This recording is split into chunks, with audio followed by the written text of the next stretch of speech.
देखो एक बात पे तो सब अग्री करेंगे कि सिनेमा देखना एक हॉबी से भी ज्यादा एक एक्सपीरियंस होता है। शायद यही रीजन है कि एक large chunk of the audience 1000 या फिर 1500 का टिकट लेती है एग्जैक्टली उसी फिल्म के लिए जो कि 2 महीने बाद उनको फ्री में ओटीटी पे देखने को मिल जाएगी। तो इस वीडियो में मैं आपको 5 ऐसे इंपॉर्टेंट रीजन बताने वाला हूं जिस वजह से कल की फिल्म एक थिएट्रिकल एक्सपीरियंस डिजर्व करती है और उससे भी ज्यादा अगर पॉसिबल हो तो इस फिल्म को आईमैक्स में ही देखना। Reason number 1, the beautiful world building. देखो इस बात से हम सभी फेमिलियर हैं कि इंडिया में कई बार डिस्टोपियन फिल्में बनाने की कोशिश हुई है, बट अल्टीमेटली हमको गणपत जैसा प्रोडक्ट मिलता है जिसका कोई भी सर पैर नहीं होता है। लेकिन भाई अगर आप कल की फिल्म को देखेंगे तो पहले 15 मिनट में ही आप इसके वर्ल्ड से बिल्कुल मेस्मराइज हो जाते हैं, क्योंकि जैसा सेटअप दिखाया गया है, जो गैजेट्स दिखाए गए हैं, जैसे कपड़े दिखाए गए हैं और ओवरऑल जो एनवायरनमेंट क्रिएट किया गया है वो आपको कहीं भी देखने में ऐसा नहीं लगेगा कि आप फिल्म देख रहे हैं। इनफैक्ट प्रभास का और दिशा पटनी का वो कॉम्प्लेक्स वाला सीक्वेंस जिसका मैं पर्सनली फैन नहीं हूं, लेकिन उस सीक्वेंस के पहले जहां हमें एक समुद्र और खेत दिखाए जाते हैं उसका जो विजुअल रिप्रेजेंटेशन है वो इतना ज्यादा बेहतरीन है कि वो फिल्म से भी ज्यादा एक पेंटिंग जैसा लगता है।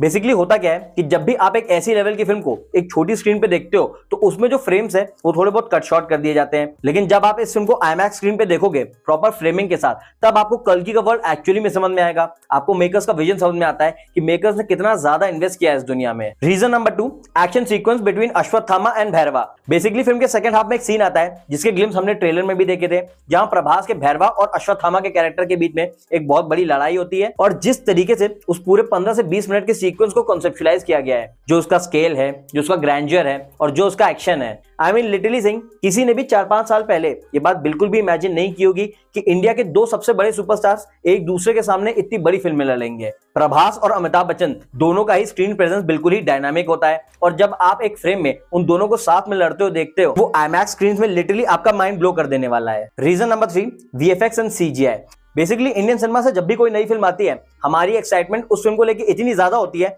कि हम अक्सर उसके वीएफएक्स और सीजीआई को सीधे हॉलीवुड से कंपेयर कर देते हैं। बट सच बोलूं तो एक ग्राउंड रियलिटी ये है कि बहुत कम ही फिल्में इंडिया में बनी है जो कि एक्चुअली हॉलीवुड का लेवल मैच कर पाती है और डेफिनेटली कल्कि उनमें से एक है। वेरी फ्यू पीपल नो कि कल्कि फिल्म का वीएफएक्स डीएनईजी कंपनी ने दिया है और जब आप आईमैक्स के स्क्रीन पे कल्कि के कुछ फ्रेम्स देखते हो तो आपको एग्जैक्ट सेम परफेक्शन यहां भी मिलता है। मैं एक स्पेसिफिक सीन को हाईलाइट करना चाहूंगा जहां पे कमल हसन की एंट्री होती है और फिर बैकशॉट से लेते हुए जिस तरीके से उनका क्लोजअप दिखाया जाता है, जहां हमें ऐसा बताया जाता है कि एक इंसान 200 साल से जी रहा है और जिस तरीके से उनकी बॉडी डीके हो गई है, उस सीन का जो वीएफएक्स है वो इतना ज्यादा माइंड ब्लोइंग है कि आपको एक्चुअली लगेगा कि एक इंसान 200 साल से जिंदा है और वो कहीं से भी नॉर्मल ह्यूमन बीइंग नहीं लगते हैं। Next and a very important reason, the epic Mahabharata sequence. देखो ये बात बहुत ज्यादा अनफॉर्चुनेट है कि इंडियन सिनेमा को लगभग 100 साल से ज्यादा हो गए हैं लेकिन आज तक हमने एक भी फिल्म महाभारत पे नहीं बनाई और एज एन इंडियन हमारे अंदर जो भूख थी कि हम महाभारत के विजुअल्स को एक बड़ी स्क्रीन पे देखें, एग्जैक्टली इसी भूख को मिटाने का काम कल की फिल्म करती है। फिल्म की शुरुआत भी महाभारत के सीक्वेंस से होती है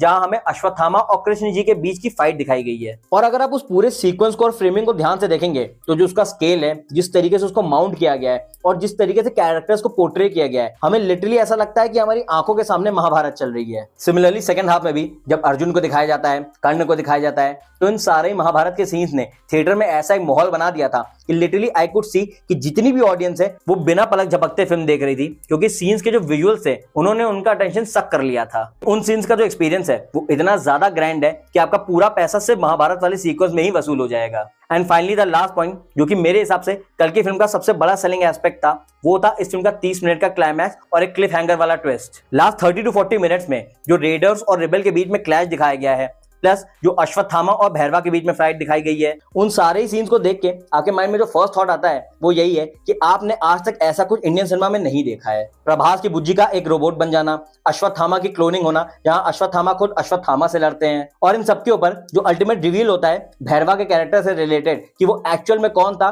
और हम उसको क्या समझ रहे थे, वहां पे ये फिल्म डेफिनेटली पीक कर जाती है और बिना किसी स्पॉइलर के कह सकता हूं कि ये एपिक फिनाले एक माइंड ब्लोइंग ट्विस्ट के साथ जब आपको आईमैक्स की स्क्रीन पे दिखता है जहां महाभारत के 2 वॉरियर्स आपस में लड़ रहे होते हैं, तो आपको ये बात बिल्कुल क्रिस्टल क्लियर हो जाती है कि इस फिल्म के एंडिंग को इंडियन सिनेमा में काफी लंबे टाइम तक याद रखा जाएगा। साथ ही आने वाले टाइम में कल्कि का सिनेमैटिक यूनिवर्स प्रोबेबली इंडिया का सबसे बड़ा सिनेमैटिक यूनिवर्स हो।